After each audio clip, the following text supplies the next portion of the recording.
আজকের এই গল্পটা অনেক কষ্টের। আশা করি সবার অনেক ভালো লাগবে। আর হ্যাঁ বন্ধুরা, গল্পটা A to Z এখানে দেওয়া আছে। সবাই সম্পূর্ণ গল্পটা শুনে যাবেন। আর যাবার আগে একটা কমেন্ট করে যাবেন যে কেমন লাগলো আমাদের এই গল্পটা। শুধু ব্লাউজ আর পেটিকোট পরে বসে বসে ফোন টিপছি আর কফি খাচ্ছি নিজের রুমে। হঠাৎ দরজা ঠেলে আহান ভাইয়া ঢুকলো। নিজেকে ঠিক করার সময় পেলাম না। ভাইয়া হুট করে ঘরে ঢুকেই বলল, এই আমরা কানামাছি খেলছি তোর ঘরে, আমি লুকাবো। কোথায় লুকাই? তাই দেখি ভাইয়া আমার দিকে তাকিয়ে আছে। এত সময় খেয়ালই করেনি আমাকে। লজ্জায় মাটির নিচে চলে যেতে ইচ্ছে করছে। ভাইয়া খুব জোরে চিৎকার করে উঠলো। আর আমি কি করব না বুঝে হাবার মতো দাঁড়িয়ে আছি। ভাইয়া এত জোরে চিৎকার দিয়েছে মনে হচ্ছে আমার কান এর 12টা বেজে গেছে। ভাইয়া চিৎকার করা বাদ দিয়ে দিল দৌড়। খুব লজ্জা লাগছে। ছি ছি ছি, ভাইয়ার সামনে এভাবে পালানোর জন্য কি আর কোনো ঘর পেল না? আমার রুমে আসতে হলো। উফ, ভাল লাগে না। আমার বড় ভাইয়ের বিয়ে আর গায়ে হলুদ ছিল। বাড়িতে অনেক মানুষ, তাই নিজের রুমে এসে গরমে শাড়ি খুলে ফেলেছিলাম, কারণ আমার রুমে কেউ আসে না। কিন্তু এই আহান ভাইয়া যে কোথা থেকে উড়ে আসলো কে জানে। যদি কাউকে বলে দেয় তাহলে তো আমার মান সম্মান সব শেষ। আর ভাইয়ার সামনেই বা যাবো কি করে? এসব ভেবে কান্না পাচ্ছে আমার। আমার নাম মিহি, সবাই মনু বলে। আসলে মনু বাচ্চাদের বলা হয়, কিন্তু এর কারণও হলো আহান ভাইয়া। উনি সবাইকে শিখিয়েছেন আমাকে মনু বলে ডাকার জন্য। বাড়ির সব থেকে ছোট সদস্যরাও আমাকে মনু বলে ডাকে, ভেবে আমার কান্না পায়। আর আহান ভাইয়া হলো আমার একমাত্র খালামণির একমাত্র ছেলে, আর ছোট একটা মেয়েও আছে। আর সব থেকে সিক্রেট ব্যাপার হলো আমি মনে প্রাণে আহান ভাইয়াকে ভালোবাসি, কিন্তু তার হাবভাবে কখনো আমার প্রতি কিচ্ছুই পাই না, শুধু অপমান করাটাই পাচ্ছি। সে যাই হোক, আহান ভাইয়ের সাথে ওই ঝামেলা হওয়ার পর লজ্জায় আর বাহিরে বের হয়নি। ঘড়ির দিকে তাকিয়ে দেখি সকাল 8টা বাজে, তবে বাহিরে এত চেঁচামেচি মনে হচ্ছে 11টা বাজে। বিরক্ত হয়ে উঠে ফ্রেশ হলাম। বাহিরে যেতে ইচ্ছে করছে না, তবুও রেডি হলাম। না, আজ আর শাড়ি পরবো না। একটা অরেঞ্জ কালারের জামা পরলাম আর চুলগুলো ছেড়ে দিয়েছি। হালকা সাজলাম। সাজার মন নয়, তবুও সাজলাম, কারণ আর যারা আছে তারা সবাই মুখে মেকআপ দিয়ে এমন একটা ভাব নেবে যে কেউ কাউকে চিনতেই পারা মুশকিল। এমনকি নিজেরা নিজের চেহারা আয়নায় দেখে তাই চিনতে পারে না। আর সেখানে আমার সাজ হলো, মন চাইলে ফ্যান অ্যান্ড লাভলি দিতেও পারি, আবার নাও পারি। হালকা কাজল, হালকা গোলাপি লিপস্টিক, ব্যাস এটাই আমার সাজ। রুম থেকে বের হয়ে যা শুনলাম তাতে আমার মাথায় আকাশ ভেঙে পড়ার মতো অবস্থা। কারণ আহান ভাইয়া সবাইকে বলে বেড়াচ্ছে আমি নাকি খালি গায়ে বসে থাকি। উফ, এই ছেলেটা আমার সব মান সম্মান শেষ করে দিল। আপুদের কাছে গিয়ে একটু বসেছিলাম, কিন্তু সবাই আমার এই ব্যাপারটা নিয়ে খুব মজা নিল। তাই ছাদে যাওয়াই উত্তম। এদের কাছে থাকলে আমার 12টা বাজবে। কিন্তু আহান ভাইয়াকে কোথাও দেখলাম না। একবার পাই সামনে, তখন বুঝাবো। অসহ্যকর। ছাদে যাব বলে সিঁড়ি দিক পা বাড়াতেই হাতে কারো টান পড়লো। তাকিয়ে দেখি আমার ছোট কাকুর মেয়ে ক্লাস 7-এ পড়ে, তবে অনেক পাকনা। কি হয়েছে, হাত ধরে টানতেছিস কেন? মুনাপু, শুনলাম তুমি নাকি খালি গায়ে বসে থাকো। উফ, এই পুস্কি মেয়েটাও আমাকে লজ্জা দিচ্ছে। আই, তোকে এসব কে বলেছে? My crush. এই হেয়ালি না করে বলতো, তোর এই মাই ক্রাশটা কে? আমি ভার্সিটিতে উঠে গেলাম, এখনো ক্রাশ ব্রাশ খাইতে পারলাম না, আর তুই এইটুকু ফুসকি, তোর কি না ক্রাশ আছে? আমার ক্রাশ তো আহান ভাইয়া। বলে জিভ কাটলো। কি, আহান ভাইয়া তোর ক্রাশ? আপু কারবে বলো না প্লিজ। ভাইয়া আমার অনেক বড় না হলে প্রপোজ করতাম, বাট ভাইয়া আমার অনেক বড়। My bad luck. তুমি কাউকে বলো না যেন। বোঝই তো, অমন একটা চকলেট বয় সামনে দিয়ে খুলে কার না ভালো লাগে বলো? আমি অর্পার কথায় ওর দিকে চেয়ে আছি। ভাবা যায় আহান ভাইয়াকে নাকি ওর ভালো লাগে। বেশ রাগ হলো। মনে হচ্ছিল একটা চর মেরে বলি আমার প্রপার্টির দিকে নজর দিবি না, কিন্তু তা কখনোই সম্ভব না।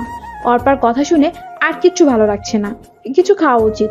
তাই খাওয়ার জন্য রান্নাঘরে গেলাম। ও মা, সেখানে গিয়ে দেখি আহান ভাইয়া একটা বড় বাটির পুরো এক বাটি মাংস পরোটা নিয়ে খাচ্ছে। ওনার এমন খাওয়া দেখে আমার খিদেটা যেন নেড়ে গেল, কিন্তু রাতের কথা মনে পড়ে আর যেতে ইচ্ছে করছে না। পিছনে ফিরে চলে আসতে নিলে আহান ভাইয়া ডাক দিল। দেখি মাংসর বাটি আর একটা পরোটা নিয়ে এদিকে আসছে। কি হয়েছে? কি আর হবে, চল আমার কাজ করে দিবি। আমি আপনার কি কাজ করব? বাড়িতে ফুলসজ্জায় সাজানোর জন্য ফুল আনা হয়েছে অনেক।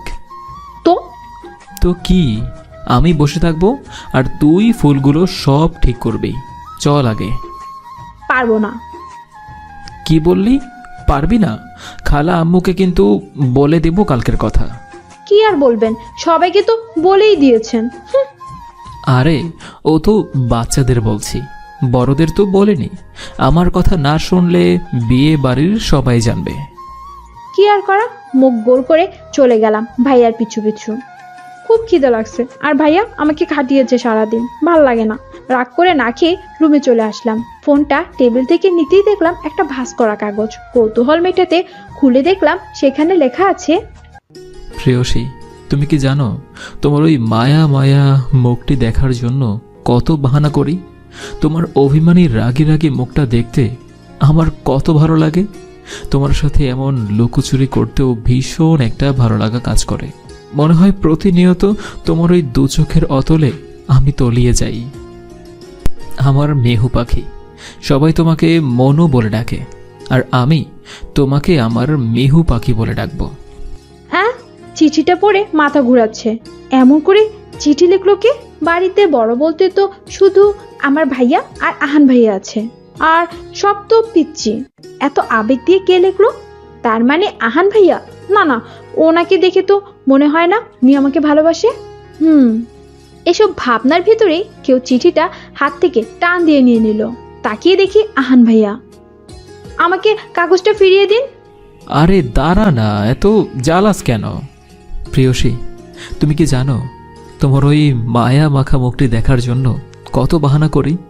তোমার ওই অভিমানী রাগে রাগে মুখটা দেখতে আমার কত ভালো লাগে। তোমার সাথে এমন লুকোচুরি করতেও ভীষণ একটা ভালো লাগা কাজ করে। মনে হয় প্রতিনিয়ত তোমার ওই চোখের অতলে আমি তলিয়ে যাচ্ছি। আমার মেহু পাখি, সবাই তোমাকে মনু বলে ডাকে, আর আমি তোমাকে আমার মেহু পাখি বলে ডাকবো। বাহ বাহ, এইসবও করা হচ্ছে? খালি গায়ে নিজের রুমে বসে থাকিস, আবার এই প্রেমপত্র নিয়ে ঘুরছিস? কি ব্যাপার? খালাম্মকে কি তোর বিয়ের কথা ভাবতে বলবো? দুই ভ্রু উঁচু করে বলল ভাইয়া। এই ভ্রু নাচিয়ে হালকা দুষ্ট হাসিময় মুখটা ভীষণ ভালো লাগছিল। যতবার দেখি ততবারই নতুন করে প্রেমে পড়ি। আমার ভাবনার ভেতরেই ভাইয়া হাত দিয়ে তুড়ি বাজিয়ে বলল, কিরে, বিয়ের স্বপ্ন দেখছিস নাকি? তা কি যে ভাবছি। আমার বিয়ে নিয়ে এত টেনশন নাই, বুঝলেন? নিজে বুড়ো হচ্ছেন, দেখেছেন? জানতো নিজে বিয়ে করে বেড়ান। কি বললি? আমি বুড়ো? জানিস, কলেজের মেয়েদের বাদ দিলাম, ছেলেরা পর্যন্ত আমাকে দেখলে ক্রাশ খায়, আর সবাই চকলেট বয় বলে, বুঝলি? চকলেট বয় না, গোবর বয় বলে। মুখ ভেঙচি দিয়ে বললাম, মারবো, টেনে এক থাপ্পড় মাইরা ভূতের 14 ঠ্যাং দেখায় দেব। যা তো, আমার জন্য চা নিয়ে আয়। পারবো না। কথায় কথায় পারবো না বলিস কেন? শোন, 10 মিনিটের ভিতরে চা নিয়ে আসবি, আর তা না হলে সবাইকে বলবো প্রেম করে বেড়াচ্ছিস। ও আর শোন, তুই আজ শাড়ি পরিসনি কেন? শাড়ি পরে খোপা করে তারপর চা নিয়ে আসবি, না হলে মনে আছে তো চিঠির ব্যাপারে ফাঁস করে দেব। কিন্তু শাড়ি পরবো কেন? এটা কোন ধরনের কথা? পড়তে বলছি, পড়বি, বুঝলি? বলেই চলে গেল একটু চোখ টিপ দিয়ে। উফ, এই ছেলেটাকে কিছু বলতে গেলেও বলতে পারি না। কেন যে আমার এমন হয়? যতদিন যাচ্ছে ভাইয়াকে তত বেশি ভালোবেসে ফেলছি। না, এটা ঠিক না। এটা তো কেয়াপতার নৌকার মতো। যেমন কেয়াপতা দিয়ে নৌকা বানালে তা শুধুই খেলা করার পাত্র হয়, সেই নৌকা কোনো কাজের না। তেমনি আহান ভাইয়ারও আমার প্রতি কোনো ফিলিংসও নেই, তবুও মনটা বড়ই বেহায়া, কিছুতেই কথা শুনে না। ওফ মনু, এটা কি চা না শরবত? ওয়াক্থু। এটা কি কথা? এই নিয়ে 5 কাপ চা আনলাম। তোমার হয় একবার বেশি, আর না হয় বেশি ঠান্ডা, আবার না হয় চিনি কম, কিংবা আবার লিগার করা। উফ, এত কমপ্লেন না করে নিজে বানাতে জানেন না? এই চুপ, তোকে বলেছি তুই করবি, বুঝলি? এখন যা তুই। আমার পোড়া কপাল, এখন এই শরবত বনাম চাই খেতে হবে। আমিও মুখ ভিঞ্চি দিয়ে চলে আসলাম। কি আর করব, দিন দিন এই মানুষটার মায়া খুব বাজেভাবে জড়িয়ে যাচ্ছি। ভাইয়ার বিয়েটা খুব ভালোভাবে হয়ে গেল। বাড়ি পুরো ফাঁকা, তবে আহান ভাইয়া আর খালামণি আছে। তারা কিছুদিন পর যাবে। খালামণির বাসা আমাদের বাসা থেকে বেশি দূরে না, বাড়িতে কেউ নেই বললেই চলে। ভাইয়া আর ভাবি আজ সকলের ভাবির বাপের বাড়ি গিয়েছে। এই নতুন ভাবিও একদিন এসে জেনে গেছে আমার নাম মনু, আর আমি নিজের রুমে খালি গায়ে বসে থাকি। উফ, মনটা আমার তেজপাতা হয়ে যায় এই কথাগুলো শুনলে। হঠাৎ জানলা দিয়ে কি যেন একটা রুমের ভিতরে পড়লো। কেউ হয়তো কিছু ছুঁড়ে মেরেছে। ওমা, এটা তো একটা ভাঁজ করা কাগজ। খুলে দেখি সেম হাতের লেখা। তাতে লেখা ছিল, তুমি কি চাও মিহুমণি আমি পাগল হয়ে যাই? তুমি কি জানো তোমার অগুজালু শাড়ি আর বাবলেসিনভাবে কাঁচা হাতে বাঁধা কুফা, সাথে লেপটে যাওয়া কাজল আমাকে কতটা টানে? জানো তোমার এই গুম গুম চোখ দুটো আমাকে খুব বাজেভাবে পাগল করে। এই ছোটো ছোটো অনুভূতিগুলো দিন দিন এতটা বাড়ছে, তা তোমাকে বলে বোঝাতে পারবো না। উফ, আমি আছি আমার জ্বালায়, আর এই চিঠি বাজাচ্ছে তার পাগলামিতে মগ্ন। ও আমার মা, তুই কে ভাই? একটু বলবি তুই যে কে? জানতে পারলেও হয়তো, কারণ আহান ভাইয়ের কাছ থেকে ছ্যাঁকা নামক যন্ত্রণা পেয়ে এই চিঠিবাজকে বিয়ে করে নিব। কথাগুলো আমার দারুণ লাগে, সে যেই হোক না কেন। মিহি, এখানে দাঁড়িয়ে দাঁড়িয়ে না হেসে চিঠিটা খুলে ফেল, তা না হলে আহান ভাইয়ের নজরে পড়লে এবার তোর কপালে দুর্ভোগ আছে। এই এই, কে রে? আমি আপু, আমি। উফ, অর্পা তুই এভাবে চোরের মতো আমার রুমে আসলি কেন? তোমার সাথে গোপন কথা আছে। কি কথা? আমি কবিতা লিখছি। কি? আহান ভাইয়াকে নিয়ে। কি লিখছিস? আমি তোমাকে পড়ে শোনাচ্ছি। অর্পা দ্বিগুণ উৎসাহ দিয়ে শুরু করলো। তুমি আমার মনের মানুষ, তোমার সাথে ফুচকা খাবো কাপুস কুপুস। তুমি আমার বর্ষার ছাতা, আমি তোমার গায়ের খ্যাতা। তুমি আমার... থাম থাম, কি হলো আপু? তুই এসব কি লিখেছিস? সুন্দর হয়েছে না বলো? এসব বাদ দিয়ে বই পড়ার মন দে, ছাগল কোথাকার। কেন আপু, আমি তো মনে করি আমার ভবিষ্যতে কবি হওয়ার সম্ভাবনা 100% আর তুমি তো সবটুকু শুনলেও না। না পড়ে, তুই যা। তোর এই হাবলু মার্কা কবিতায় আমার দম বন্ধ হয়ে আসছিল, আর শুনলে আমি মারা পড়ে যাব। এরই মাঝে হাসি মুখে মা আর খালামণি আমার রুমে ঢুকলেন। কি ব্যাপার, তোরা দুই বোন কি করিস? আমি কিছু বলতে যাব, তার আগে অর্পা বলল, আপুর কাছ থেকে ম্যাথ পড়বো, তাই কখন আসবো শুনতে আসছি। ওলে আমার এই ছোট্ট মেয়েটা তো খুব লক্ষ্মী। ওর মতো ভালো মেয়ে আর হয় না। অর্পা দাঁত কেলিয়ে বলল, আমি যাই, আমাকে আবার পড়তে হবে, সামনে এক্সাম। বাহ, খুব ভালো। এইটুকু বয়সে কত পড়াশোনায় মনোযোগ। এই মা আর খালার কথা শুনে আমার যে কি হচ্ছে আর বলে বোঝাতে পারবো না। আর এই মেয়েটাও কত ঢং যে জানে। শোন না মিহি, তোর তো 2-3টে ভার্সিটিতে চান্স হয়েছে। আহান যে ভার্সিটিতে পড়ায় সেই কলেজেও তো চান্স হয়েছে দেখলাম। তাই তোর খালাম্মু আর আহান মিলে তোকে ওই ভার্সিটিতেই ভর্তি করাবে, বুঝলি? এতে আহান তোকে অনেক হেল্প করতে পারবে। মা আর খালামণি কিছু সময় কথা বলে চলে গেল, আর আমার হৃদয় স্পন্দন ঠক ঠক করছে। যাকে দেখতে চাই না তাকিয়ে দেখতে হবে। আর আহান ভাইও আছে, তার কি দরকার ছিল আমাকে মাতব্বরি করে তার কলেজে ভর্তি করতে? যদি পুরনো খামে নতুন করে কোনো চিঠি আসে, তবে তুমি ভুলে যেও না আমায়, কারণ আমি এখন যেমন তোমাকে ভালোবাসি, পরেও তেমনটাই ভালোবাসবো। শুভ সকাল মিহু পাখি। সকাল সকাল ঘুম ভাঙতে এই চিঠিটা পাওয়ায় বেশ বিরক্ত হয়ে গিয়েছিলাম, কিন্তু এই চিঠিটা পড়ে ততটা খারাপও লাগেনি। এই চিঠিবাজে চিঠির প্রেমে পড়ে যাচ্ছি কেন? এমন লুকোচুরি খেলছে কেন? আর আমি তো আহান ভাইয়াকে ভালোবাসি, তাহলে এই চিঠিবাজের চিঠির প্রেমে পড়ে যাচ্ছি, এটা ঠিক না। কিন্তু আহান ভাইয়া তো আমার দিকে ফিরেও তাকায় না। আহান ভাইয়া প্রেম করলে বা বিয়ে করলে ছ্যাঁকা খাওয়ার পর এই চিঠিবাজকেই বিয়ে করে নিব। দেখ কি সব ভাবছি। আজ ফার্স্ট ডে ভার্সিটিতে, এসব না ভেবে রেডি হয়ে নেওয়াটাই ঠিক হবে। উফ মা, এভাবে ঠেসে ঠেসে গালের ভিতর ভাত ঢুকাচ্ছ, মনে হচ্ছে আমি এই জীবনে প্রথম ভাত খাচ্ছি, আর এই ভাতগুলো না খেলে মারা যাব।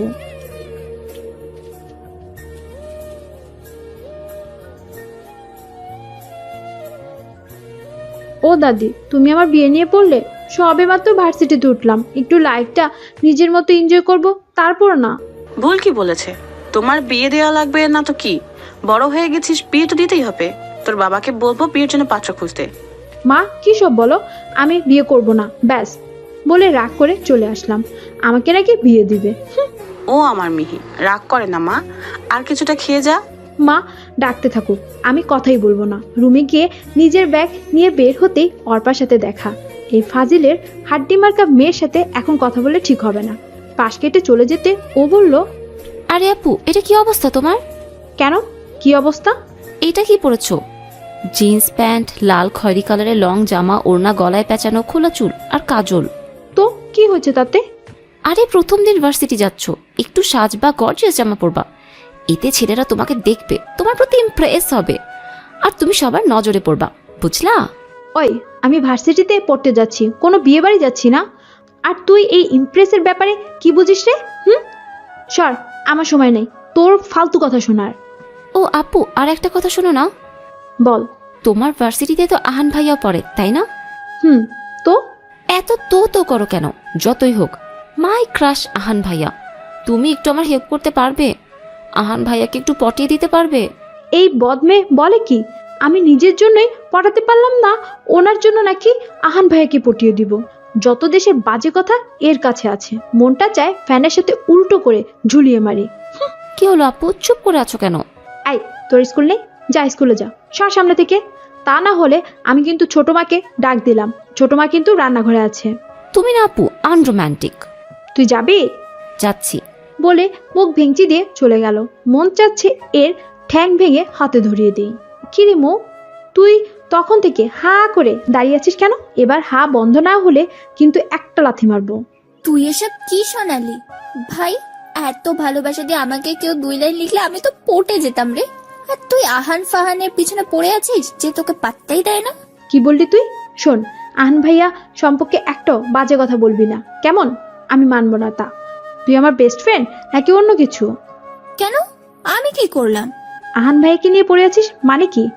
আর সে আমাকে পাত্তা দেয় না মানে কি? সত্যিই তো বললাম, সে তো তোকে। ওই ওই, সত্যিবাদী তুলসী পাতা, সর সামনে থেকে। কই, আমাকে একটু সাপোর্ট দিবি তা না, বাল একটা, সর, কাছে আসবি না। কেন যে তুই এই কলেজে চান্স পাইলি? আ কে জানি মুখটা চেপে ধরে রেখেছে। এই রুমের পাশ দিয়ে যাচ্ছিলাম আর মৌকে বকা দিচ্ছিলাম। এই মৌটার উপরও বেশ রাগ হচ্ছে। বাল একটা, সব সময় আমার মনোবল ভেঙে দেয়। ও নাকি আবার আমার বেস্ট ফ্রেন্ড। কিন্তু রুমটা এতই অন্ধকার যে হাতও দেখা যাচ্ছে না। কে জানি মুখের উপর থেকে হাত সরিয়ে আমার ঠোঁটের সাথে তার ঠোঁট লাগিয়ে দিল। এত জোরে চেপে ধরেছে যে আমি একটুও নড়তে পারছি না, আর চেঁচামেচি করতেও পারছি না। সে তার ঠোঁটের সাথে আমার ঠোঁটটা তো লাগিয়েছে, ছাড়ার নাম পর্যন্ত নিচ্ছে না। খুব ভয় করছে। কিন্তু এই পারফিউমটা আমার খুব চেনা লাগছে। মনে হচ্ছে আহান ভাইয়া আমাকে এভাবে ধরেছে, কিন্তু উনি তো আমার দিকে ফিরেই তাকায় না। উফ, এই লোকটাকে। কিছু সময় পর আমাকে ছেড়ে দিল আর আমি চেঁচামেচি করছি, কিন্তু কেউ আসছে না। একটু পরেই দরজাটা খুলে গেল। বাহিরে বের হয়ে দেখলাম একটা ভাঁজ করা কাগজ। খুলতেই দেখলাম তাতে লেখা, ভালোবাসা যদি শস্যক্ষেত হয় তাহলে বিশ্বাস তার বীজ, আর পরিচর্যা হলো তার আবেগ। মনে করো আমি সেই আবেগের বশেই আমি তোমার এতটা কাছে এসেছি। আর বিশ্বাস করো, অনেকবার নিজেকে সামলানোর চেষ্টা করেছি কিন্তু পারিনি। ও, আজ তোমাকে খুব সুন্দর লাগছে। না সাজলেই, শুধু কাজলেই আমার মেহু পাখিকে অপসরের মতো লাগে। এটা কি হলো? আমার মাথাটা আর বোধহয় কাজ করবে না। আহান ভাই এই কলেজে পড়ে, আর এই চিঠিবাজও এই কলেজে পড়ে। আহান ভাইয়া জানতে পারলে তো দুনিয়া লয় করবে। এবার আমি কি করব? মন চাচ্ছে এখান থেকে ছুটে পালিয়ে যাই, মায়ের কথা মতো বিয়ে করে ফেলি। ভাই, এটা তুই কি করলি? মেয়েটাকে প্রথম দিনই ছোট মানুষ ভয় পেয়েছে হয়তো। আজকে এমনটা না করলেও পারতি। ও থামবি শাওন, ও আমাকে পাগল করে দিচ্ছিল জানিস। আমি রাতে ঘুমাতে পারি না ওর কথা ভেবে। কি করব মন মানছিল না। ভাবছি কি করে ওকে প্রপোজ করব, ও কিভাবে নেবে। যতই হোক ও আমার বোন, যদি বাসায় বলে দেয়। আমি তো সব সময় ওর সামনে এমনভাবে থাকি ও কিছু বুঝতেই পারে না আমার অনুভূতি। তোকে ভাবতেছে মনে যদি প্রেম হতো কেমন হয় তবে। অন্য কিছু ভাবছি ইশারায়। বেহায়া মন কেন খোঁজে অকারণে তোকে। আমার সাজানো গল্পরা শুধু যে তোকে ঘিরে। খুব ভালোবাসি তোকে মেহু পাখি। ওর সামনে গিয়ে এভাবে বললে হবে না দোস্ত। অমন হাঁ করে আছিস কেন বল? না, আসলে তুই একটা মেয়ের প্রেমে পড়ে দিন দিন কবি হয়ে যাচ্ছিস, এটা নিতে পারছি না ভাই। কেন এটা বললে? ও কি বাড়ি বলে দিবে? রাজি হবে না? সে আমি জানি না। ওর ছোট মাথায় তোর এই কবি মার্কা কথা ঢুকবে কিনা সন্দেহ আছে। তার উপর তুই ওকে যে পরিমাণে জ্বালাস, কে জানি কি করবে। কি বলিস? কিস করে আসলাম আর ও এখনো রাজি না হলে আমি তো পাগল হয়ে যাব। উফ, কিছু তো একটা করতেই হবে। কি যে করি। কি করবা আহান? কে? আমি চিনতে পারছো না? ও নীরা। আহানের ক্লাস ফ্রেন্ড আহানকে ভালোবাসে, কিন্তু আহান পাত্তা দেয় না। কি করবা? আর কি সব ভাবছো? কিছু না। বলো না। তোমার না জানলেও চলবে বুঝলা। সেটা সময় বলবে। আর তুমি যে কেন আমাকে ইগনোর করছো তাও আমি জানতে পারবো। কার জন্য তুমি আমার থেকে দূরে থাকো? বলে চলে গেল নীরা। ওফ, এই মেয়েটাও না পারে বটে। আমি বাঁচি না আমার জেলায়, আর ও আছে ওর উল্টো পাল্টা কাজ নিয়ে। যাই বলিস, তোর মার কিন্তু নীরাকে বেশ পছন্দ। কি বলিস না কেন? মনে ছিল না। সে যাই হোক, কিন্তু মেহুকে প্রপোজ করব কি করব না এটাই ভেবে কুল পাচ্ছি না। যদি বাড়িতে বলে দেয়?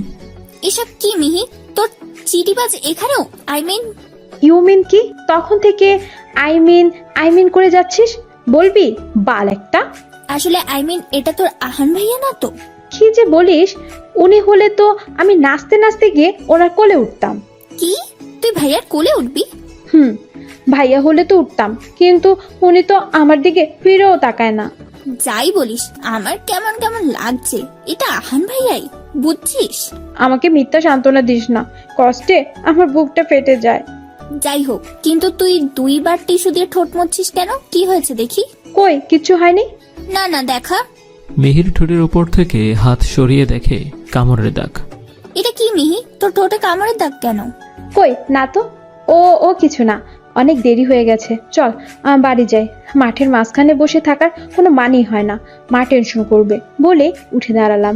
পিছন থেকে কে যেন মিহির মাথায় টোকা মারলো। কে রে? বলে পিছন ফিরতেই দেখে আহান। আহান ভাইয়া, আপনি? কেন, অন্য কাউকে আশা করছিলে নাকি? না মানে আসলে। কি মানে করছিস? আর এখানে বসে বসে কি করছিস? ছেলে দেখছিস নাকি? আর তুই আমার সাথে দেখা করিসনি কেন সকালে? কলেজে এসে আমার তোকে খুঁজে বেরাতে হয়েছে, তাও এই দুপুরবেলা তোকে খুঁজে পেলাম। সত্যি কথা বল, কি করছিলি? কোথায় ছিলি? ও মা, ভাইয়া এমন ভাবে বলছে কেন? ভাইয়া কি আমার সেই রুমের ব্যাপারে জেনে গেল? ওরে বাবা, তাহলে তো আমি শেষ। মা কালই বিয়ে দিয়ে দিবে। ভাইয়ার সামনে আজ ঠান্ডা থাকলে চলবে না। হবে। আমি এই কলেজের সিনিয়র, আর তুই এখন থেকে কলেজে এসে আমাকে সালাম দিয়ে ক্লাসে যাবি। আর হ্যাঁ, ক্লাস শেষ হলে আমার সাথে দেখা করবি, ওকে? আমার ঠেকা পড়েছে আপনাকে সালাম করতে। করবি না? না। খুব বেশি বার বেড়েছিস, দাঁড়া তোর ব্যবস্থা করছি। কি কচু করবেন আপনি? দেখিস কি করি। দেখবানি। আহান চলে গেল। মেহি যেন হাফ ছেড়ে বাঁচলো। এই ছেলেটা শুধু জ্বালায়, ভালো লাগে না। তুমি গল্প হয়েও গল্প না, তুমি সত্যি হয়েও কল্পনা। জানো, তোমার এই চোখ দুটো আমার কতটা ভালো লাগে, কতটা তোমার প্রতি আমাকে টানে।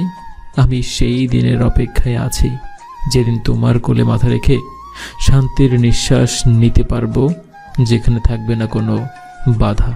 হায় আল্লাহ, একটু বই পড়তে বসেছিলাম, মায়ের বিয়ের কথা শুনবো না বলে, তাই নিজে থেকে পড়তে বসলাম। আর এই চিঠিবাজ আমাকে এক্ষুনি চিঠি কেন পাঠালো? Very bad. এটা ঠিক না, আমার মনোযোগ নষ্ট করা একদম ঠিক হয়নি। আমার ভাবনার ভিতর দরজায় টোকা পড়লো। চিঠিটা লুকিয়ে দরজা খুলতেই দেখি মা আর আহান ভাইয়া দাঁড়িয়ে আছে। কিন্তু এরা কেন এখানে? আহান ভাইয়া আমাদের বাড়িতে কি করতে এসেছে, তাও এই সময়? এই শর্ত, দরজার সামনে হাবার মতো দাঁড়িয়ে আছে কেন? আমাকে ঠেলে দুজনে রুমে ঢুকলো। কি হয়েছে মা, তোমরা এখানে? মা দাঁত কেলিয়ে বলল, কিছু হয়নি। আহান তোকে কি দিবে দেখ। আহান ভাইয়া পকেট থেকে একটা কালো ফ্রেমের বড় বড় গ্লাসের চশমা এনে দেয়, আমার চোখে পরিয়ে দিল। এটা কি হলো? চোখ তো ঠিক আছে, তাহলে চশমা কেন? আর এমন দাদুমার্কা চশমা আমি পরবো না। চুপ কর, এটা পরেই প্রতিদিন কলেজ যাবি।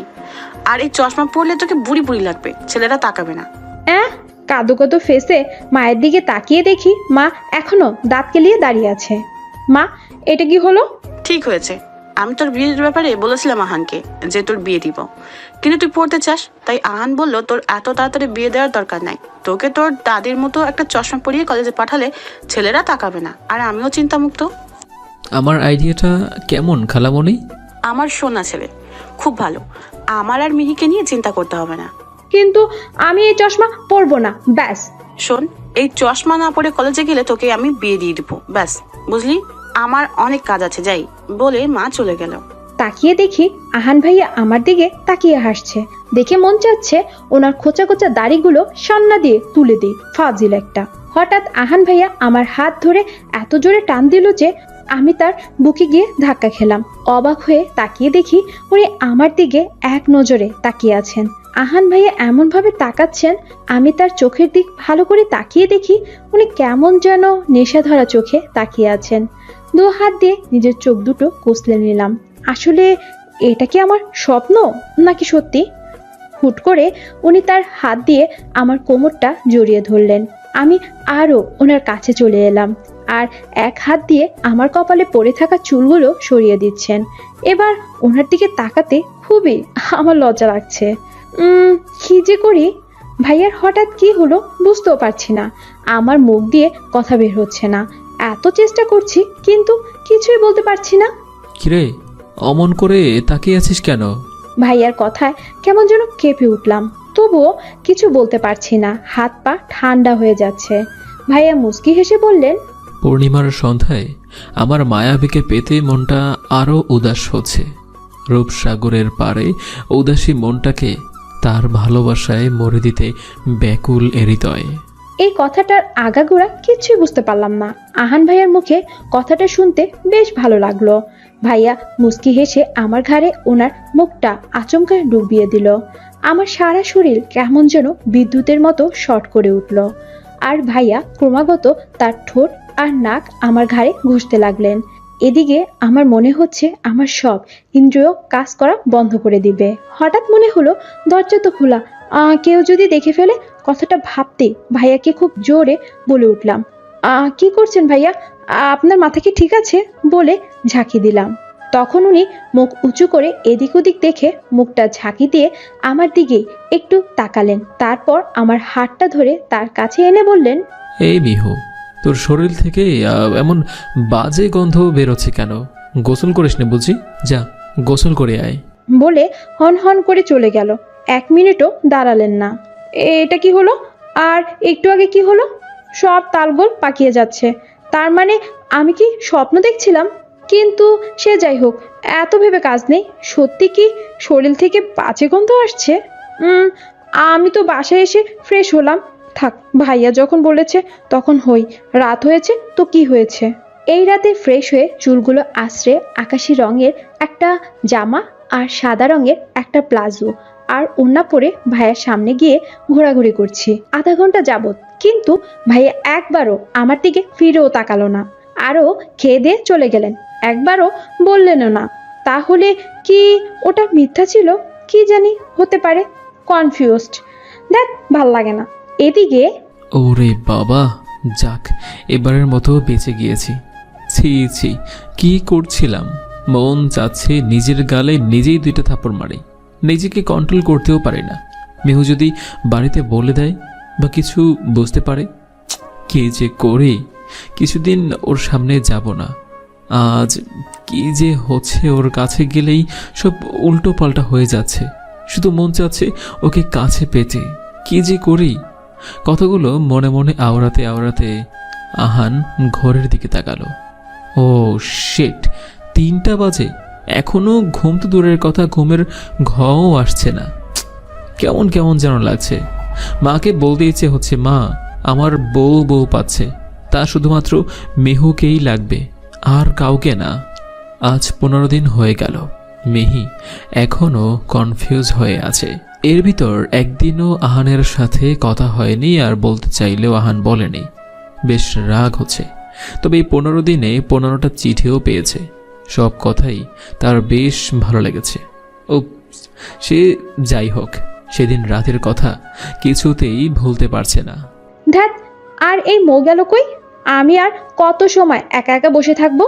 ক্লাসে যেতে হবে তো, কিন্তু মেয়েটার খবরই নেই। এইদিকে আহান আর শাওনের সামনে দাঁড়িয়ে আছে মৌ। চুপ কেন শালি? মানে মানে তুমি কাল দেখে ফেলেছ তাই না, মেহুকে চিঠি দেওয়ার সময়? মৌ চুপ করে আছে। কি হলো, চুপ কেন বলো? দেখছি। তো এখন তোমার কাজ হলো আমাকে সাহায্য করা, বুঝলা? আমি যা বলবো তাই করা। আর মেহু যেন জানতে না পারে ওকে চিঠিগুলো আমিই দিয়েছি তা। আচ্ছা ঠিক আছে, আমি এখন যাই, ও আমার জন্য ওয়েট করছে। যাবে তো অবশ্যই, তবে সময় হলে কাজটা ঠিকঠাকভাবে করবে, বুঝতে পেরেছো? তা না হলে সারা দিন রোদে দাঁড়িয়ে রাখবো, বুঝলা? আয় কুত্তা, কই ছিলি? চল, ক্লাস শুরু হয়ে গেছে মনে হয়। চল। ওরা পিছন ফিরতেই দেখে আহান দাঁড়ানো। ভাইয়া। শোন মিহি, বলেন। কথা আছে তোর সাথে। ফুচকা খাবি? কিন্তু ক্লাস। কই থেকে এলো রে আমার বিদ্যাসাগর, চল। ভাইয়াকে আর না করলাম না, কারণ ফুচকা আমার খুব ভালো লাগে, আর ফ্রিতে হলে সবকিছু একটু এক্সট্রাই ভালো লাগে। আহান, তারপর মিহু, তার পাশে মৌ, 3জন হাঁটছে নদীর পাশ দিয়ে। আহান মিহির সাথে এ ও নিয়ে কথা বলছে, আর মিহিরও খুব ভালো লাগছে আহানের সাথে ঘুরতে। আহান মিহিরের সাথে কথা বলার সময় মৌকে ইশারায় বলে মৌয়ের পা দিয়ে মিহির পা বাদিয়ে দিয়ে মিহিকে ফেলে দিতে। মৌ করবে না বলছে। কিছু সময় পর মৌ আহানের ভয়ে রাজি হয়ে যায়। মিহির পা মৌয়ের পায়ে বেঁধে গিয়ে মিহি পড়ে যায়। ও মা গো, ওই ময়ের বাচ্চা, হাঁটতে পারিস না বুঝি?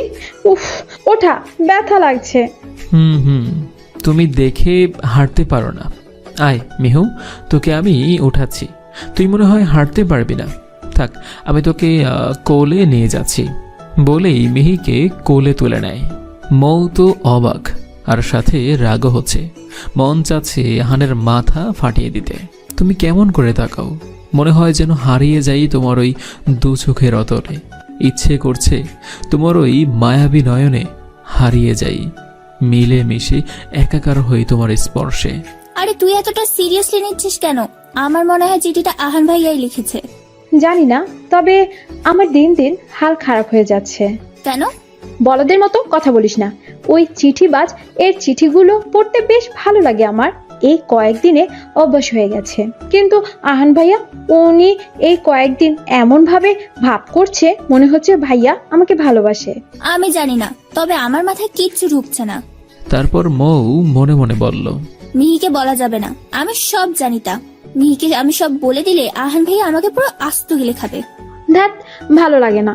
ইদানিং কলেজটাও কেমন রহস্যজনক হয়ে উঠেছে, কিন্তু কিছুদিন কয়েক আগেও খুব ভালো লাগতো কলেজটা। খারাপ লাগার একমাত্র কারণ হলো আহান ভাইয়ার পড়া শেষ হয়ে গিয়েছে, তারা এখন আর কলেজে আসে না। মার কাছে শুনেছি ভাইয়া নাকি তার আব্বুর বিজনেসে কাজে মন দিয়েছে, তার মানে এখন আর দেখাও হবে না। কত ভালোই ছিল সেই কয়টা দিন, না ভোলা যাবে না, কখনোই ভুলতেও পারবো না। আহান ভাইয়ার সাথে ক্লাস ফাঁকি দিয়ে ঘুরতে যাওয়া, ফুচকা খাওয়া, মৌ আর ভাইয়ার সাথে চোখ বেঁধে কানামাছি খেলা। আচ্ছা ভাইয়া তো গম্ভীর একটা মানুষ, তাহলে এই কয়দিন এত পরিবর্তন কিভাবে হলো? না, আর এসব নিয়ে ভাববো না। একতরফা ভাবলে শুধু প্রশ্ন এসে জমাট বাঁধে, আর কোনো উত্তর খুঁজেই পাওয়া যায় না। যাই একটু ছাদে যাই। ছাদে যেতেই চোখে পড়ে অর্পাকে, উকি ঝুঁকি দিচ্ছে চোরের মতো। এই, এখানে কি করিস তুই? কে কে কে? পিছন ফিরে দেখে মিহি দাঁড়িয়ে। ও আপু তুমি? আমি তো ভয় পেয়ে গেছিলাম। কিন্তু তুই এখানে কি করিস? আরে আপু আসতে বলো, তুমি জানো না পাশের বাসার আন্টি ভাড়াটি আসছে? কই না তো। আসছে তো কি হয়েছে? একটা লাড্ডুস ছেলেও আসছে। লাড্ডুস ছেলে মানে কি? হাঁটাচলা করতে পারে না নাকি? কি যে বলো আপু, তুমি কোন জগতে থাকো? লাড্ডুস মানে হলো কিউট। জানতাম না তো। তুমি তো কিছুই জানো না, শুধু শুধু বড় হয়েছো। ভিমরি শাক খাবা, বুদ্ধি বাড়বে। ওই তুই খা বুঝলি, কিন্তু এখানে কি করিস তাই বল। ছেলেটা ওই সময় ছাদে থাকে তাই খুঁজছি। জানো কাল ছাদে এসে জিম করছিল। উফ কি মাসল। এই দাঁড়া দাঁড়া, তুই কি ওরও প্রেমে পড়ে গেছিস? আপু, এ আমার 56 নাম্বার ক্রাশ। লাজুক লাজুক মুখ করে বললাম। ওর কথা শুনে আমার ছাদ থেকে লাফ দিতে মন চাচ্ছে। আমার এখনো পর্যন্ত একটা ক্রাশও হলো না। আহান ভাইয়াকে ভালোবাসি, কিন্তু সে আমার ক্রাশ কি না তা তো জানি না, বুঝিও না। এই বাদর মেয়েটা বড় হয়ে কি হবে কে জানে। ছোট মার কপালে দুঃখই আছে। আজ আহানের বার্থডে, সবাই ওদের বাসায় এসে হাজির। খুব বড় করে পার্টি দিচ্ছে খালামণি। আজ মিহি মেরুন কালারের একটা শাড়ি পরেছে, সাথে হালকা সেজেছে, বেশ সুন্দর লাগছে তাকে। অর্পা তো মিহিকে বলছেই যে আপু তুমি আমার 57 নাম্বার ক্রাশ, তবে তুমি একমাত্র মেয়ে ক্রাশ, আমার খুব সুন্দর লাগছে। আর আহান বজ হালকা গোলাপি রঙের শার্ট পরেছে, সাথে কালো প্যান্ট। ফর্সা চেহারায় গোলাপি রংটা তার সাথে খুব ভালো মানিয়েছে। তবে আহানের চোখ দুটো লালচে লালচে হওয়ায় কেমন যেন লাগে। ও খুব সুন্দর লাগে তাকে। আজ অনেক মানুষ আসছে আহানের বার্থডেতে, আর বাবার বিজনেস পার্টনারেরও অনেক লোক এসেছে পুরো ফ্যামিলি নিয়ে। আর মিহির খালাম্মু ওই লোকের মেয়েটাকে নিয়ে বেশ মাতামাতি করছে। বেশ রাগ হচ্ছে মিহির। মেয়েটার কি যেন নাম বলল? হ্যাঁ হ্যাঁ মনে পড়েছে, আরা। এটা আবার কেমন নাম আরা? ভালো লাগেনি নামটা। আচ্ছা, আজ আহান ভাইয়া আমার দিকে তাকাচ্ছে না কেন? ভাইয়া কি ওই মেয়েটাকে চিনে? দেখ, আমি যখনই কিছু ভাবি তখন শুধু ভুরি ভুরি প্রশ্ন এসে জড়ো হয়, তার কোনো উত্তরই পাই না আমি। এরই মাঝে হাতে টান পড়ে, পাশ ফিরতে দেখি আহান ভাইয়া ইশারা দিয়ে বলল ওয়াশরুমের দিকে যেতে। কি হয়েছে ভাইয়া, আপনি এভাবে এগোচ্ছেন কেন? ডাকলেনই বা কেন? বলতে বলতে ভাইয়া আমার খুব কাছে চলে এসেছে। আমার মুখের দিকে একটু ঝুঁকে এসে বলল, তোর নাভিটা তো খুব সুন্দর, আগে খেয়াল করিনি। আমি চোখ বড় বড় করে বললাম, আপনি আমার নাভি দেখলেন কি করে? অমনি ভাইয়া আর একটু কাছে এসে আমার কোমরে তার হাত রাখলো। আমি কেঁপে উঠতেই তিনি বললেন, তোর পেট বের হয়ে আছে, এভাবে সবাইকে তোর পেট দেখাস না, তাহলে তো সবাই আমার মতো প্রেমে পড়ে যাবে। বলে মুস্কি হাসলো। তার হাসিটাও আজ আমার কাছে খুব ভালো লাগছে। কি বলবো বুঝতে পারছি না, কেমন যেন লজ্জা লাগছে। লজ্জায় মাথা নিচু করে ফেললাম। অমনি মাইকের আওয়াজ পেলাম, সবাইকে ডাকছে, কি যেন বলা হবে। ভাইয়া ততক্ষণে চলে গিয়েছে, আমিও চলে এলাম। গিয়ে দেখি খালুর এক পাশে আরা নামের মেয়েটা দাঁড়ানো, আর তার পাশে আহান ভাইয়া। কেমন একটা খটকা লাগলো। খালু এবার বলল, আমার একমাত্র ছেলের সাথে আমি আরা মামনির বিবাহ দিতে চাই খুব শীঘ্রই।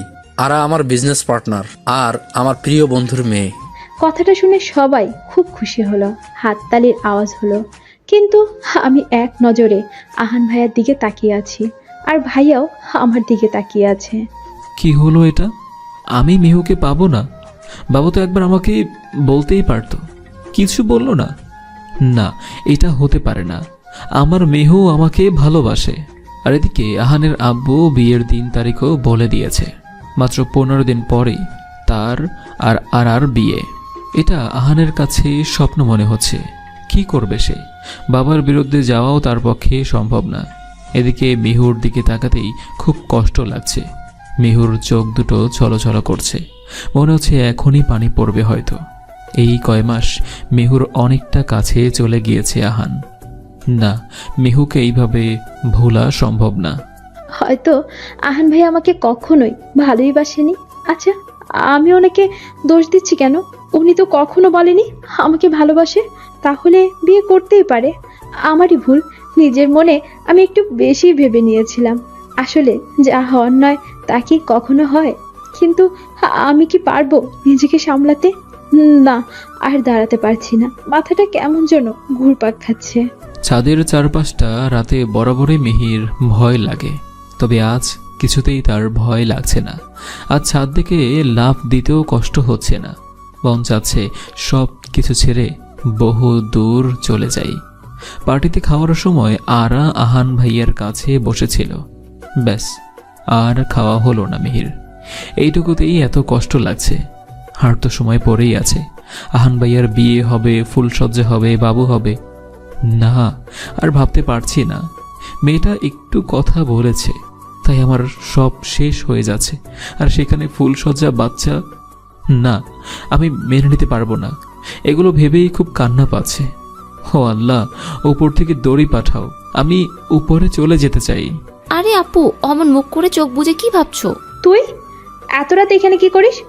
আজ না আহান ভাইয়াকে সেই লাগছিল। মন চাইছিল বলি, বাবু খাইছো নাকি আমি খাওয়াই দিব?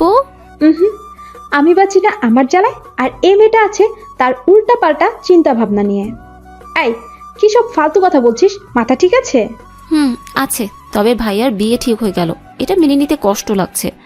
তাই ঠিক করেছি নতুন ভাড়াটিয়া ছেলেটার সাথে এবার লাইন মারবো। ও তো আমার ক্রাশ, জানো আপু, ওর জন্য একটা কবিতা লিখেছি। এই বাচ্চাটার কথাগুলো একটু ভালো লাগছে না, তবুও কিছু বলতেও পারবো না। কিছু বললে মা এসে আমাকেই বকবে। সবার ইনোসেন্ট গার্ল অর্পা যে বাল, ভাল লাগে না। ও আপু শোনো না, বল। তোমায় খুঁজি রোজ রোজ আমি, কাঁচামরিচ ওগো তুমি, মেঘের পিঠে ভেসে ভেসে নদীতে পড়ি রোজ, পাবো কি তোমার মুন্ডুর খোঁজ? কি হলো আপু, কাশছো কেন? চুপ কর, কি সব লিখছিস এগুলো? তুই কি ওই ছেলেটাকে এইসব লেখা দিবি নাকি? কালই দিব। লাস্টে কি লিখেছিস? ওটা মন্ডু মানে কি জানিস, ছাগল কোথাকার? না আপু, মন চাইলো তাই দিলাম। ওই 7-এ পড়িস, মন্ডু মানে জানিস না? মাথা, বুঝলি? ছাগল মাথা এটা। এবার পরে দেখ কি লিখেছিস। আর কেউ কারো কাঁচামরিচ হয় নাকি, গাধা? ও আপু, আমি তো মিলানোর জন্য লিখছি।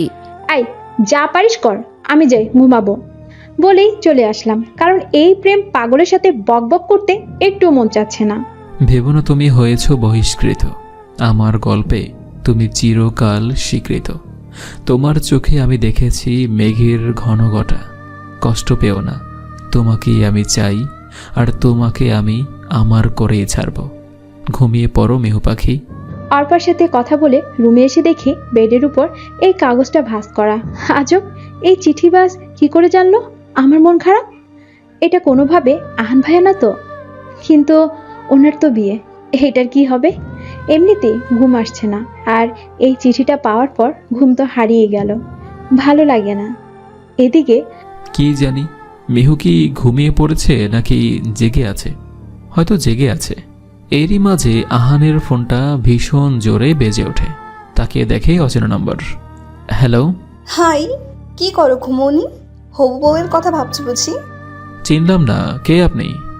এত তাড়াতাড়ি ভুলে গেলে? আরা বলছি। ও ও কি, আমি নিজে তোমাকে কল করলাম আর তুমি ও বলছো? অনেক সুইট আর ইনোসেন্ট তুমি। এই মেয়েটার কি লজ্জা নাই? নিজেই ফোন করেছে, কথা বলতে একটু মন চাচ্ছে না। মনে মনে বলল, আচ্ছা আমার নাম্বার কই পাইছো? এটা কোনো প্রশ্ন হলো? হবু বউয়ের সাথে কথা বলছো তুমি, বুঝলা? এদিকে আজ আহান ভাইকে বলবো আমার মনের কথা, বলেই ছাড়বো। আমার খুব কষ্ট হচ্ছে, নাম্বার ডায়াল করি। কি হলো, ব্যস্ত বললো কেন?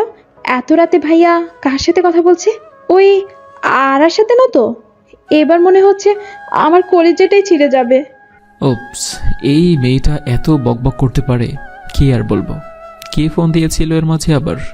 নাম্বারটা দেখে যে মিহির কল। ও শিট, মিহি কল দিয়েছিল আর ব্যস্ত পাইছে। না, এটা হতে পারে না। কি হলো, মিহু ফোন ধরছে না কেন? উফ, ভালো লাগে না। ও কি ভুল বুঝলো? এটা কি করলাম আমি আর সাথে? কেন কথা বললাম? এই মেয়েটা পারেও বটে, ঘুমিয়ে পড়েছে আর শুধু শুধু আমাকে ওর বাড়ি পর্যন্ত নিয়ে গেল এত রাতে। যাক, ভালো লাগছে, কোনো বিপদ হয়নি। আজ 5-5টা দিন হয়ে গেছে রুম থেকে বের হচ্ছি না। কেউ তেমন খবরও নিচ্ছে না, সবাই ভাইয়ার বিয়ে নিয়ে ব্যস্ত। সেই দিন রাতে কতবার কল দিল ভাইয়া, ধরিনি। হয়তো ধরা উচিত ছিল, আর ধরি বা কি বলতাম। ভাইয়া তো ওই আরাকে বিয়ে করতে রাজি, আর এই 5 দিন ভাইয়াও আসেনি, একবার খোঁজও নেয়নি। হঠাৎ ফোনটা বেজে উঠল, পাশে তাকিয়ে দেখি মৌ কল দিয়েছে। ইচ্ছা সত্ত্বেও ধরলাম। হ্যালো। হ্যালো, কি তুই কই? এ কদিন ফোন ধরিসনি কেন? এমনি। কি হয়েছে তোর? মন খারাপ কেন? ফোনে বলা যাবে না? তাহলে কলেজে আয়। না রে, ভালো লাগছে না। তুই আসছিস, অত কিছু জানি না। তার মানে আর মাত্র 10 দিন পর আহান ভাইয়ার বিয়ে? হুম আহান ভাইয়া রাজি? হুম। এটা কি করে হয়? আহান ভাইয়া তো মিহিকে ভালোবাসে। মনে মনে বললাম, মৌ। এবার কি করবি? জানি না। মিহি চলো তো। পিছনে ফিরে দেখি আহান ভাইয়া মুখ কালো করে দাঁড়িয়ে আছে। ওনার মুখ দেখে বুকের ভিতর ছেদ করে উঠল। কোথায় ভাইয়া? তুমিও আসো মৌ। আসলে আমি এই বিয়েটা করব না। কি? কথাটা শুনে মনে মনে খুব খুশি হলাম। আমি একজনকে ভালোবাসি, তাই বিয়ে করব না। আর বাড়িতে পরে জানাবো। তোরা দুজন বিয়েতে সাক্ষী হবি, আর কোনো প্রশ্ন করিস না। চল। কথাটা শুনে মৌয়ের বড় বড় চোখগুলো পুরো রসগোল্লা করে ফেলল। তার মুখ দেখে বোঝা যাচ্ছে সে খুব কষ্ট পেয়েছে। আর মিহির মনে এত সময় লাড্ডু ফুটছিল, কিন্তু কথাটা শুনে তার মনের লাড্ডুগুলো হাওয়ায় মিলিয়ে গিয়েছে। ভাইয়া, আসলে তুই তো কখনো বলিসনি তোর গার্লফ্রেন্ড আছে। এটুক কথা বলতেই মিহির গলা আটকে আসছে। খুব কষ্ট লাগছে, মনে হচ্ছে বুকটা ফাঁকা ফাঁকা লাগছে। মিহির কথায় আহান মিহির দিকে সরু চোখে তাকালো, কিন্তু কোনো উত্তর দিল না। আর কোনো কথা বলার সাহসও হলো না মিহির। এদিকে মাথায় বহুত চিন্তা নিয়ে বসে আছে মৌ। ওদের নীরবতার মাঝেই আহানের কিছু বন্ধু এসে হাজির হলো, হাতে অনেকগুলো ব্যাগ। আর মিহি উকি ঝুঁকি দিচ্ছে কোনো মেয়েকে দেখা যাচ্ছে কিনা তাদের সাথে। তাদের দেখে আহান এগিয়ে গিয়ে কি যেন ফিসফিস করছিল। আল্লাহ, তুমি কখনো আমার সহায় হও না কেন? এটা কি করলাম? আমি যাকে মন প্রাণ দিয়ে ভালোবাসলাম তার বিয়েতে আমার সাক্ষী হতে হবে। এই চাপটা একটু বেশি হয়ে যাচ্ছে না আমার জন্য? আহানের ডাকে মিহির হুঁশ ফিরে। এই নাও, এটাতে একটা শাড়ি আর কিছু জিনিস আছে, মিহিকে সাজিয়ে নিয়ে এসো। এমন কথা শুনে মৌ হা হয়ে গেল। তার মানে আজ মিহি আর ভাইয়ার বিয়ে। ও সো সুইট। কথাটা শুনে মিহির চোখ দুটো যেন বের হয়ে আসতে লাগলো। ও মাই গড, এটা কি হচ্ছে? কি বলল? মিহিকে কোনো কথা বলতে না দিয়ে মৌয়ের সাথে পাশের রুমে পাঠিয়ে দিল। দেখেছো, নিজে বিয়ে করবে বলে তার বউকে আমি সাজাবো। আর আগেও কত হেল্প করেছি ভাইয়ার, কিন্তু আমাকে একটা 8 আনার চকলেটও খাওয়াইনি, বিড়বিড় করে বলল মৌ। হঠাৎ আহান মৌকে ডাক দিয়ে বলল, এই নাও, এটাতে তোর জন্য জামা আছে। জামার প্যাকেটটা পেয়ে মৌয়ের মন ভালো হয়ে গেল। যাক বাবা, আমার কথা মনে আছে তাহলে। মিহি কিছু বুঝে উঠতে পারছে না, কি থেকে কি হয়ে গেল। বাবা মাকে না জানিয়ে সে বিয়ে করে ফেলেছে। বাড়ি গেলে কি হবে আল্লাহই জানে। আজ মিহিকে বউ সাজে খুব সুন্দর লাগছে, চোখ সরাতেই মন চাচ্ছে না তার। আহানকেও খুব সুন্দর লাগছে, কিন্তু আহানের দিকে তাকাতে খুব লজ্জা লাগছে আজ মিহির। কিরে, বসে থাকবি নাকি শ্বশুর বাড়ি যাবি? আপনি? তো কে থাকবে? না মানে আসলে। কি সব বলছিস? চল বাড়ি যাব, যা হবার হবে। না, কি হলো? ডায়েরিতে আর কিছু নেই কেন? ধ্যাত, ভালো লাগে না। মা তো ডায়েরিটা পড়তে দেয় না কখনো। মা চলে আসলে ঝামেলা হবে। তার মানে এটা মা আর বাবার লাভ স্টোরি। আহানা, কি করছিস তুই? মায়ের ডাকে পিছন ফিরে তাকাতেই দেখে তার মা খুব শক্ত মুখে দাঁড়িয়ে আছে। কি করবে বুঝতে না পেরে শুধু বলল, মা, আমার বাবা কোথায়? আমি বাবার কাছে যাব। মিহি বুঝতে পারে আহানা ডায়েরিটা পড়েছে, তাই রাগী সুরে বলল, তুমি আপাতত তোমার রুমে যাও। আহানা আর কথা বাড়ালো না, চলে গেল। ছোট থেকে কখনো ও ওর মাকে হাসতে দেখেনি, তবে ডায়েরির ওই কিশোরী মিহি খুব হাসি খুশি একটা মেয়ে ছিল।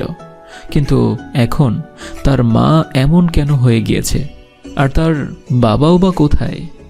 আহানা চলে যাওয়ার পর সেই 15 বছর আগের স্মৃতিটা মনে পড়ে গেল ডায়েরিটা দেখে। আহান সোজা তাকে আহানদের বাড়িতে নিয়ে যায়। সবাই জানাজানির পর মিহির বাড়ির লোকেরাও আসে, অনেক ঝামেলাও হয়, এমনকি ডিভোর্স দেওয়ার কথাও ওঠে।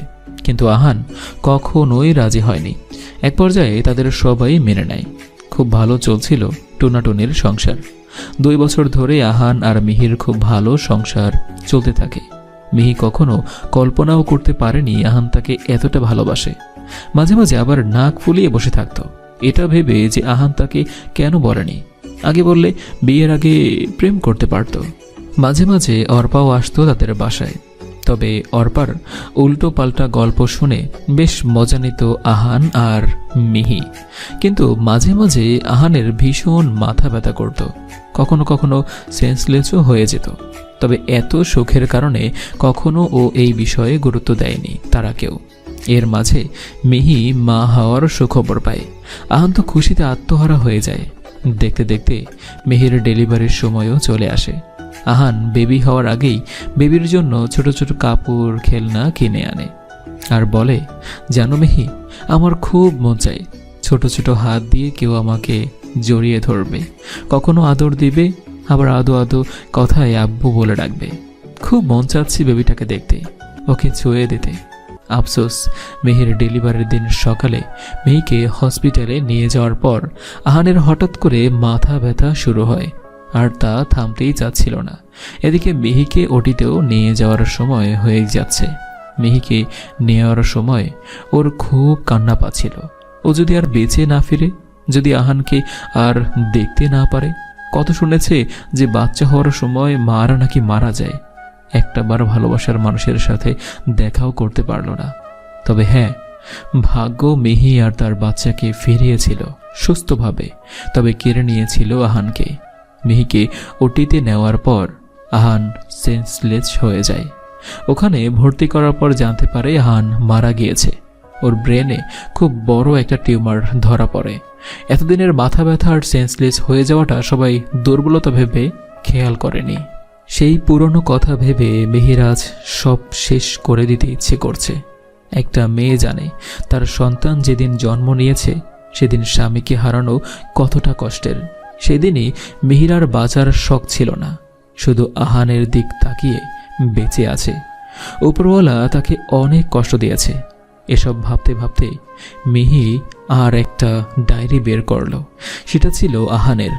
আহানকে পাওয়ার পর মিহি সেই চিঠি ভাস্টার কথা ভুলেই গিয়েছিল। আহান মারা যাওয়ার পর মিহি আহানের ডায়েরিটা খুঁজে পায় এবং তার ভিতরে মিহিকে নিয়ে লেখা অনেক অনুভূতিও পায়, যেগুলো তার পাওয়া চিঠিগুলোর মতো লেখা, যা আহান বাম হাত দিয়েই লিখেছে। মাঝে মাঝে মনে হয় মিহির থেকে আহানই ওকে বেশি ভালোবাসে। কিন্তু ওই যে আমাদের ভালোবাসা তো কেয়াপতার নৌকার মতো, যা কখনো সম্ভব না। তাই তো আমরা যতই মেলার চেষ্টা করি না কেন, মিল কখনোই হওয়ার ছিল না। এখন আমার চিঠিগুলোই সব, যা পড়ে মনটাই ভালো হয়ে যায়।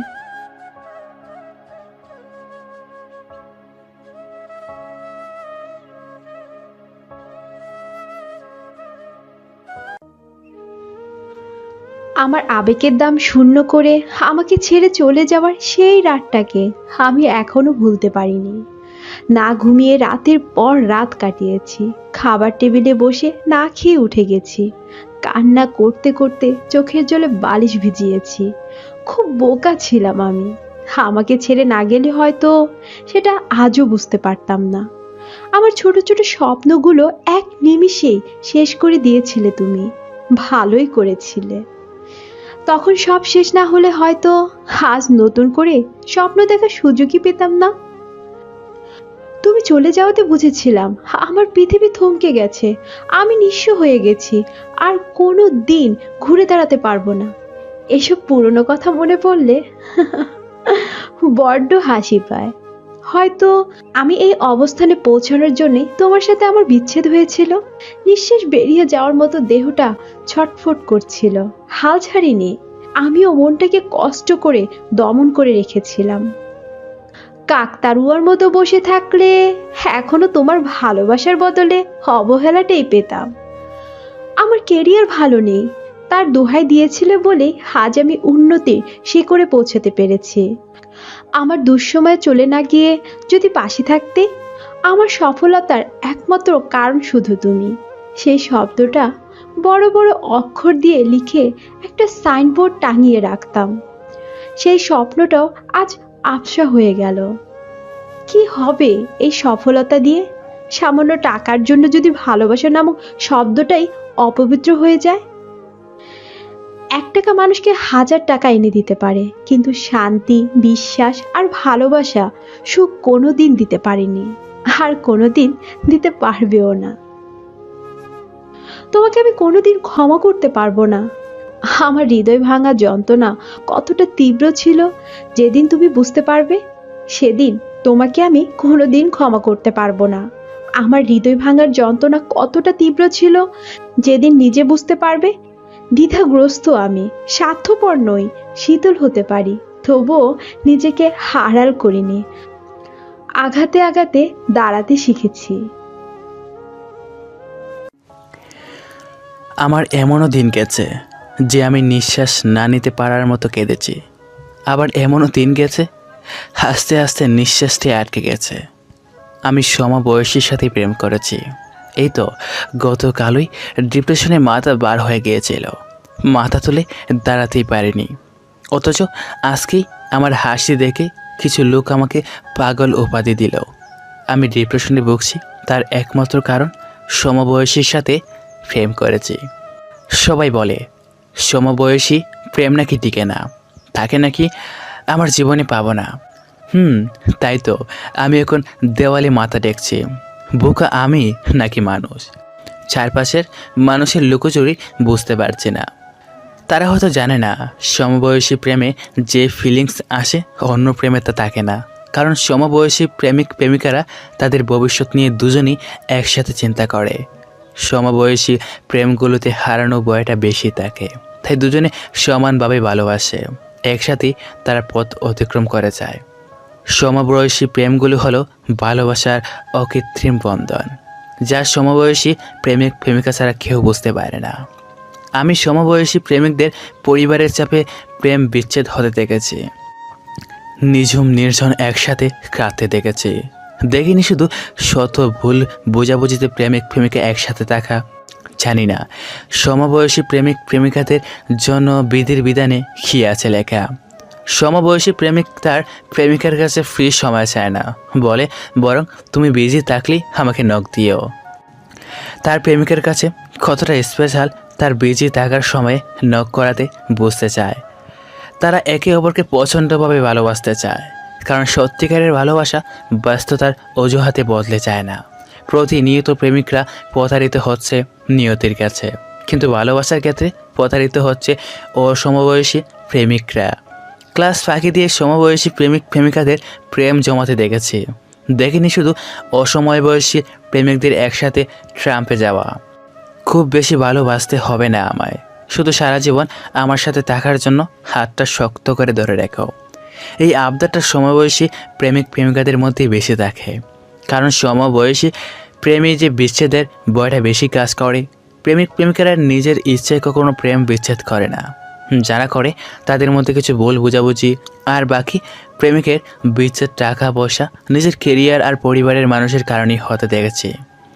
আমি এখন নিজেকে সামলে নিয়েছি, তাকে কোনো দিনও হারাতে দেব না। এই প্রত্যাশায় নিজেকে এখন প্রতিজ্ঞাবদ্ধ করে রেখেছি। আমার চাইরা গেলে তুমি অনেক কিছুই পাইবা, কিন্তু সূর্য পাশাপাশি বসে দেখতে পাইবা না। টক জাল বাড়িয়ে বিকালে ফুচকা খাওয়ার মুহূর্ত পাইবা, কিন্তু জাল লাগলে পানির বোতল বাড়িয়ে দেওয়ার দুটো হাত পাইবা না।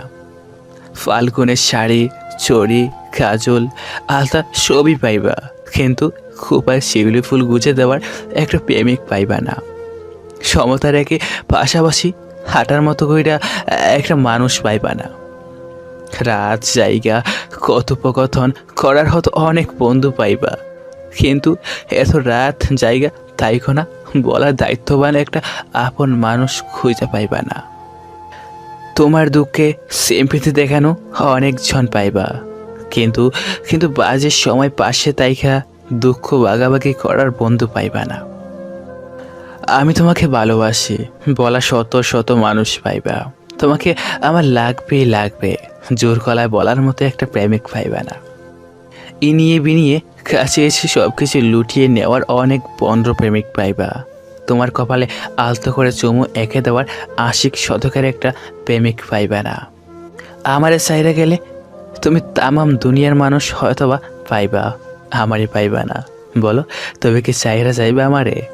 তোমার মুখে তাকাইয়া এই কথাটা শুনবার চাই, কারণ আমি শত কষ্ট থাকলেও 32টা দাঁত বাইর কইরা হাসি দেওয়ার মতো এই আমিটা আর পাইবা না।